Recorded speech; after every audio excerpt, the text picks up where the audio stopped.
Okay, great. We are recording. So, Victoria, I'm so glad that you are here with me today and here to share your story and your just incredible life experience. You have been both personally, professionally, just really extraordinary.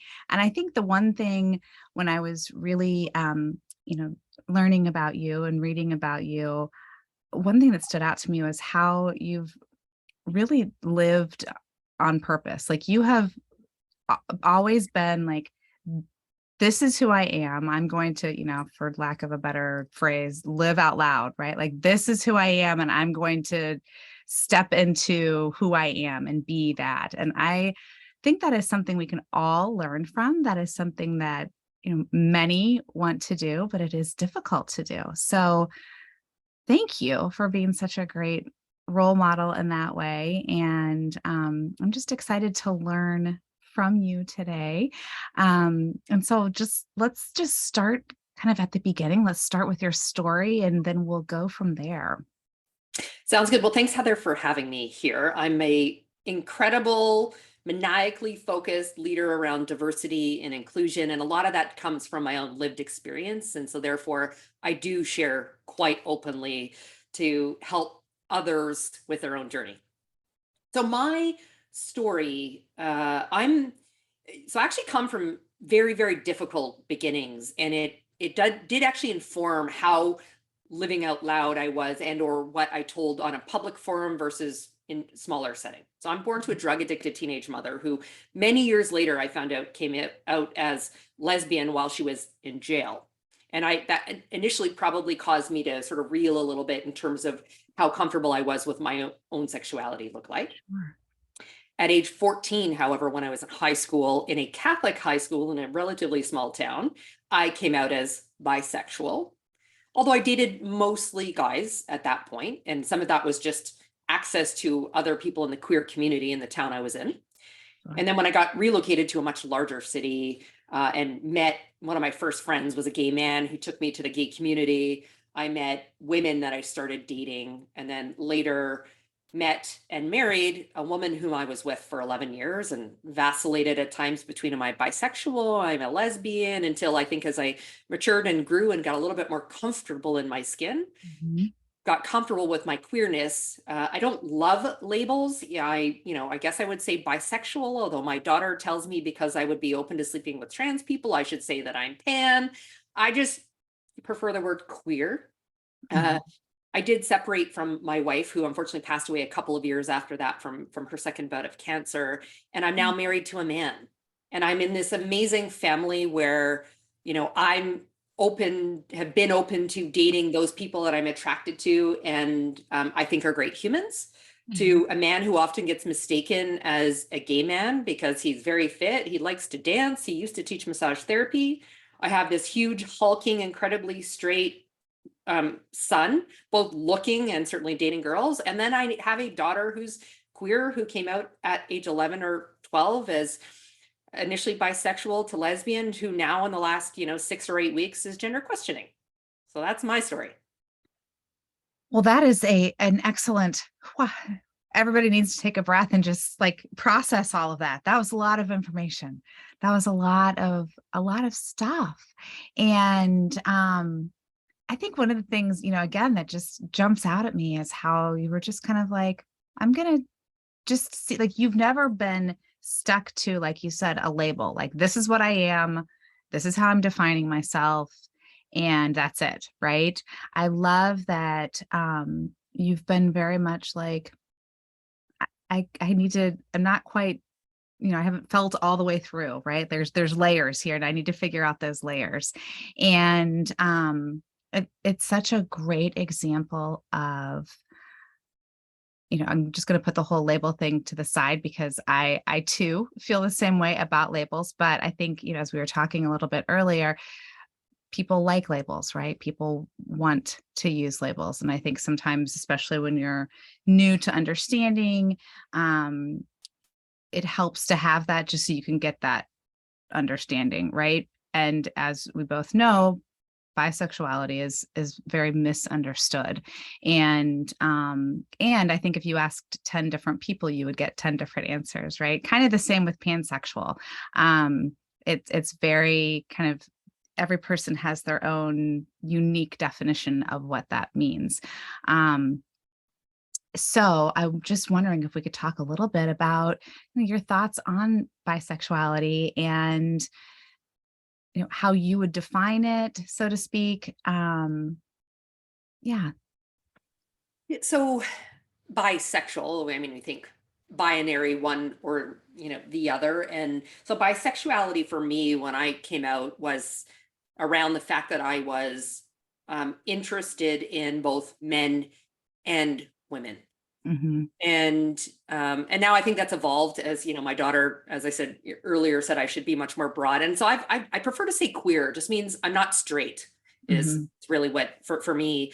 But what I've heard about the label of bisexuality is a multitude of things, from many people who just don't understand what that means. Or I remember the first serious girlfriend I had, a lesbian, and she and I had a big argument because I remember her telling me then that it just meant, those who declared themselves bi hadn't fully come out of the closet. They were dipping their toe into it. Now, funny, she and I are still friends to this day. And I'm 46. I was 20 when dating her. And she's now evolved. She's like, I'm sorry, I was wrong back then. And so she's acknowledged that as she's grown and, in the LGBT community and in her own queerness and in comfort in self. And so I've heard really, really mixed things about it.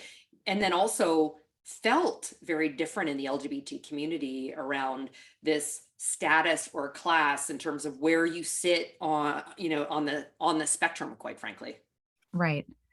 Right, which is so interesting to me. I mean, I guess shouldn't be surprising, right? And I've heard, different things from different people who sit at different places and on the spectrum. But I think that is so fascinating. And I guess, I mean, we could both speculate as to why that is. But why do you think that is? I I think it's just a lack of understanding, quite frankly, and or the experience of others, their lived experience and exposure to it. And so for many people, bisexuality, I think they just believe that you haven't been declarative or made a choice.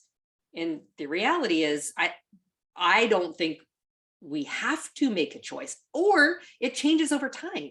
Just like our hobbies and our interests change and pivot over time, so too can at times there's a greater interest in one thing versus another. So for me, I think that's the misunderstanding, and I think that's why I've felt this sort of marginalization when I speak openly about dating men and women, because gay men or lesbians are just saying, well, we're all in on one thing.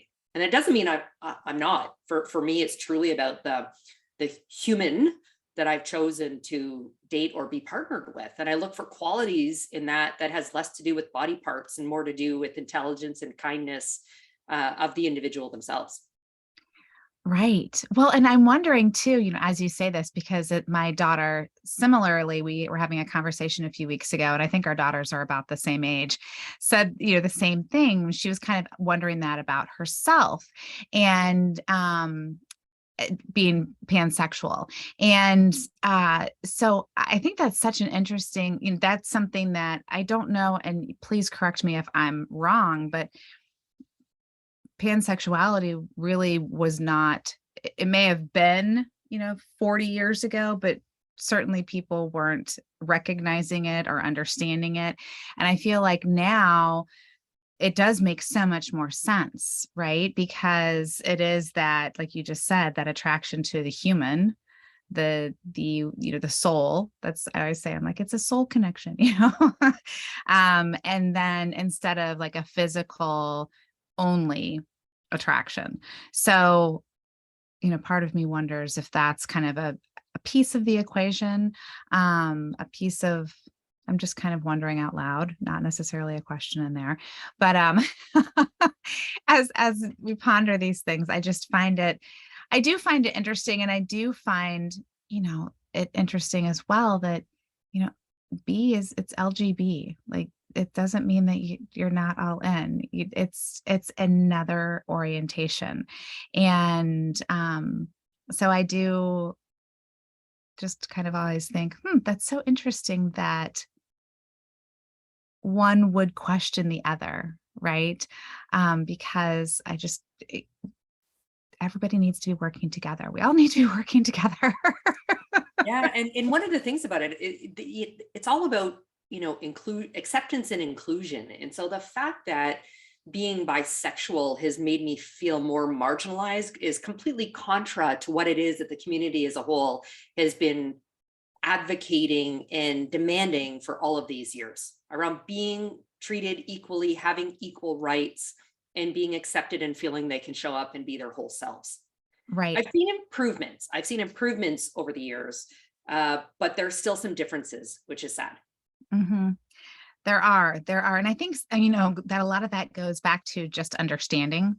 And like anything, you know, it's that's kind of continual education, right? As we learn more, as more information comes out, as our kids come out younger, right? And it gives us this like extra time to like figure things out and learn all these new things, right? I mean, I just feel like there's so much more information available now to everyone in the community and, allies and others, right? Where it's there for people to learn. It's there for people to be like, oh, okay, this is how I can be more inclusive. This is how I can either change my languaging or, have that light bulb moment of, oh, okay, that's what that means. Like, I finally get it. So, yes, I could not agree more that everybody needs to come together to really to make this work. I mean, as a total aside, but you'll get where I'm going in a minute. When Roe was overturned in June, my daughter and I were watching, because, why not add insult to injury, the documentary Reversing Roe.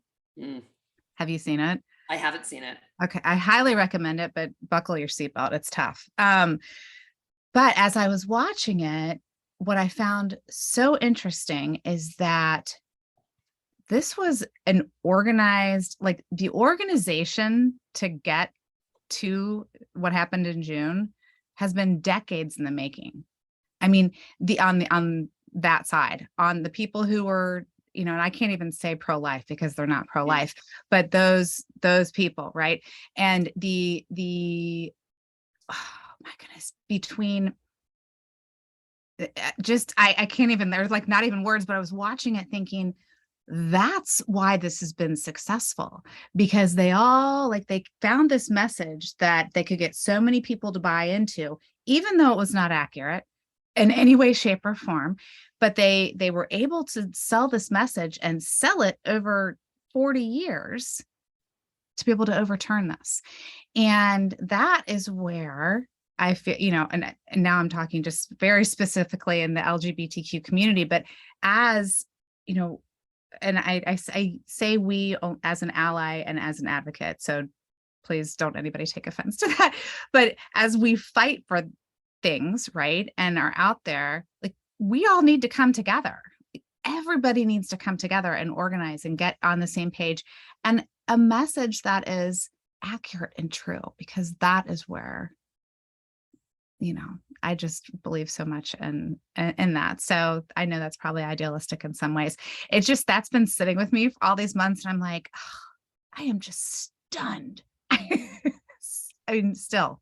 yeah, I know. I feel exactly the same. I belong to a women's executive network, and there's a whole community that's been built within it where talking about what does that look like, reproductive rights and health rights, et cetera. And we're all just completely incensed. Oh, yeah. I mean, well, and thank goodness, there are people like you out there who are doing these things and fighting, because especially in the corporate world, I am sure you are constantly running up against some other challenges, perhaps. Um, so I'm just guessing. I don't know. Yes, there's a multitude of forces external that are coming in to deal with in the corporate, and DE&I is only one element of that. Yes. So tell me, I would love to know a little bit more about your DEI work and what you were doing kind of specifically, and then kind of what you envision going forward. Yeah, I've been such an advocate for diversity, equity, and inclusion because of my own experience initially. Sure. So I became the COO of a privately held outsourcing company at age 24, new mother, only woman in the room, queer. So I was the only on a multitude of fronts. And so that became a journey of recognizing that, our voice is our power, and what could I do with that, given that I sat in an executive role. And there were no formalized, they call them either employee or business resource groups, ERG, BRGs within companies at that point. They weren't formalized. That came about more like in the last 10 to 15 years. Mm-hmm. And so I used my voice and my power to advocate for others that were marginalized and not like it had similar experience to myself, although I recognize I still have a significant amount of privilege being born as a white woman in North America, Mm-hmm. to others, and shifted that into trying to create much more diverse workplaces and more inclusive workplaces. I've also realized it's incredibly good for business, not just the right thing to do. So in managing the businesses I've been in, a lot of the times when you look at, outsourcing of services, think contact center or back office activities, that's not always a destination for employees. As new immigrants to the country, for example, or as a stopgap, they go there, but I want to create a great environment so they stay there as long as possible or find a career path for them. So it's shifted into being part of, and in many cases, leading LGBT and leading women resource groups, Mm-hmm. amongst others, but those are the two I personally identify with within the organizations. To maybe 8 years or so, my role as a C-suite executive, I moved into a business that was focused on supporting other companies' HR and workforce strategies, their outsourcing and technology. So what was a personal passion for me around building the right kind of diverse, inclusive cultures became part of my day job. And so now I spend a lot of times with C-suite executives and their direct reports, or even boards of companies, trying to figure out how to build more diverse, equitable, inclusive workplaces with the right kind of leadership, policies, procedures that ultimately drive the right kind of culture we all want to work in. That is amazing. That is so needed and so necessary. And I love how that is something, I mean, you were kind of way ahead of the curve on that, weren't you?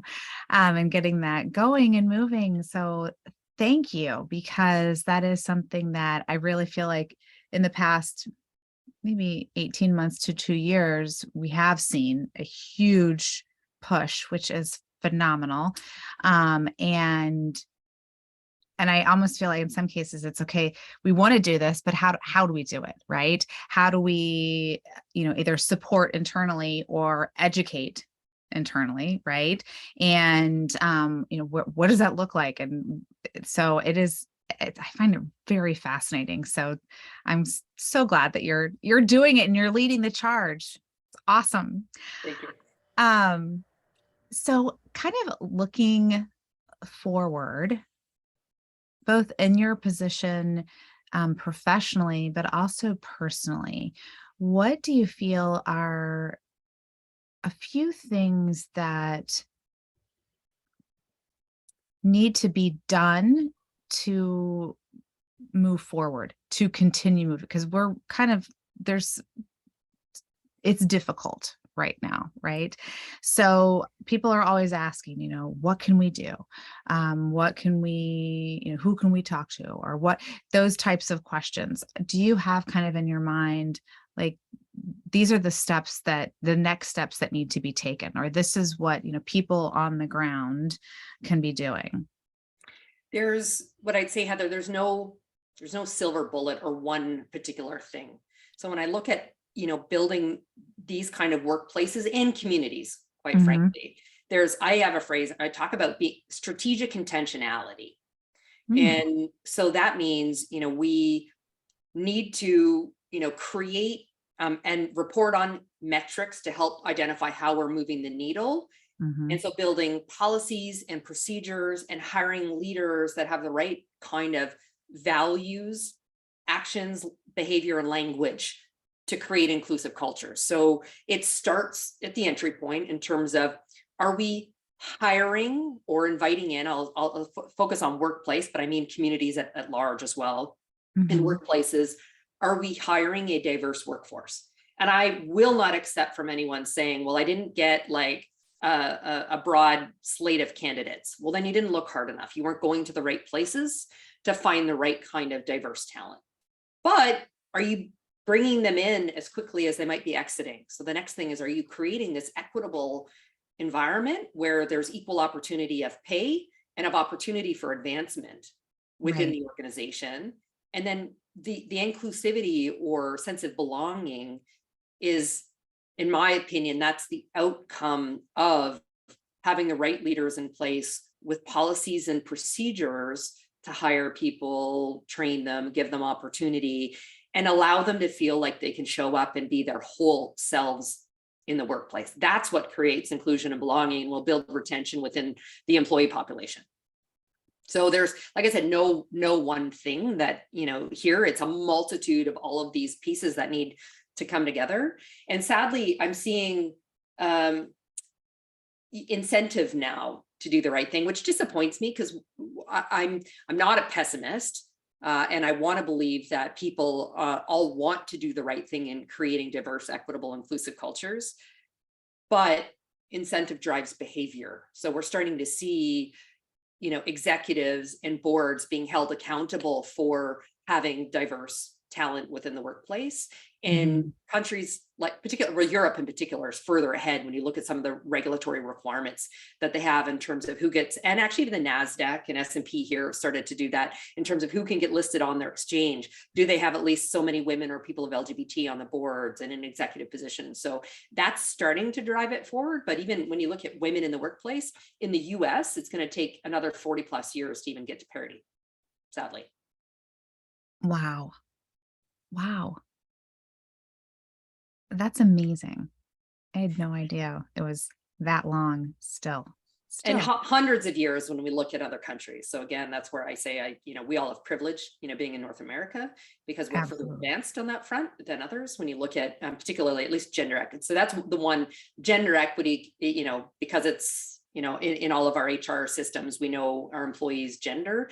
Not all Hmm. countries can collect the same level of data as it relates to the other elements of diversity, whether that be race, religion, sexuality, neurodiversity, physical disability, and other physical disabilities, veteran status, all those things. But that's the intersectionality we also need to be looking at. But from a gender perspective alone, we're still very, very long way to go. Wow. Oh my goodness. So this can also translate to building community, right? And creating positive movement forward within community. And so I like that this is very translatable. Thinking about, I was, as you were talking too, I was thinking, okay, well, this can translate to, who's in place, who are the leaders in a community, right? Whether it's a town or a local organization or a school, right? And what's their messaging? What are they driving forward? And so I think that that is how this translates, right? Down to just a very small community level for everyone, who is really thinking, how do I make a difference, right? And sometimes I know it's very difficult when you look at the huge picture of what's going on. Even, I mean, even if it's just you're in your state, right? Not even the United States or goodness, the globally, because that can just be so overwhelming that you just shut down and don't do anything, right? So I think when it's so inspiring because you are not only have you been incredibly successful, but you have such clarity on what needs to be done. And so thank you for sharing that, because that is very translatable for anyone to take and use. So thank you. Thank you so much. Of course. One last question. Um, Again, kind of looking forward, do you feel, and this is specific to LGBT, do you feel hopeful about where perhaps the community will be 10 years from now? I am hopeful, although I'm scared. You talked about Roe versus Wade, and of Mhm. course, where much of the LGBT community, at least those that I'm talking to about this, is what does that mean for LGBT rights? Is that Right. going to be repealed? The ability to get married and have them on benefits, et cetera. So I'm extremely hopeful because there's these kinds of conversations and dialogue and allies being built Mhm. consistently. Yet I have this snagging concern over what's going to happen from a political perspective, at least in the US. Might hear a bit of an accent. I'm actually originally from Canada. And so you hear out when I say out and You're about, good. that's the only Yes. word that gives me away. Yes. And uh, and that is one of the things I'm staunchly proud of from a Canadian perspective, is the inclusivity and how far they move forward around Oh, human yeah. rights generally. And Mhm. so it scares me as a resident here in the US to, with Roe versus Wade, to see how I think we might be stepping back. So I'm cautiously optimistic, but I certainly think that business leaders, world leaders are trying to move things forward to create a much better community and workplaces for all. Absolutely. Absolutely. I mean, I think many of us who are paying attention, right, who are really looking, can definitely see that and see the markers, which is very encouraging, which is also why, um, yeah, I was sitting on a panel a few weeks ago, and this was one of the questions. And I thought it was such an interesting question to ask if one has hope, because, my answer initially was, well, if you don't have hope, like, what's the point, right? I mean, what are we doing if we don't have hope? So, of course, I have hope, but there's also a ton of work that has to be done, and we all need to be paying attention and figuring out what our role is. Where do we fit into this, and what are our gifts and our strengths that we can use to help move things forward in a positive way. I think that in the very near future, I think it's right now, it's very scary, but I think that uh, I do have hope that we'll be able to get through the next few years without too much damage, and be able to then, move forward in a better way. But again, that requires so many people. Just, we need more and more people with the positive message and with positive understanding. So Mhm. on all fronts. So anyway, is there anything else that you would like to add that we haven't talked about, that you wanted to talk about or clarify, anything like that? Not specifically, other than building off what you were just saying, Heather, around this notion of having hope, and around my phrase of being strategically intentional. I think that we all have very much a place in this world to move things forward, and not everyone needs to be the great extrovert like I am standing on public stages. There's a significant amount of ways that everyone can contribute, whether that's as an ally, being more inclusive. We both on this call have our pronouns listed there. That's a simple way to do it, to not making assumptions when you meet someone new. So I don't immediately say, is your husband or wife? Does your other half, does your partner? Like, there's a lot of things we can do. And so that's what I would leave your audience with, is we can all move the needle, even if it's just in tiny, tiny increments along the way, and from a place that everyone feels comfortable with, without expecting that it means standing on these public forums to do it. Right. Exactly. Thank you. I'm so glad you said that because that's kind of what I was hoping for. Yes, I mean it's absolutely true. There is a place for everyone, and we need everyone. So if whatever you feel moved to do or say, it does make a huge more of a difference than you realize, I think. So great. Thank you so much for being with me today. This was really fun. I learned a lot. I'm sure everybody listening will say the same thing. So thank you for your time and taking time out of your day to be here. Thanks for having me.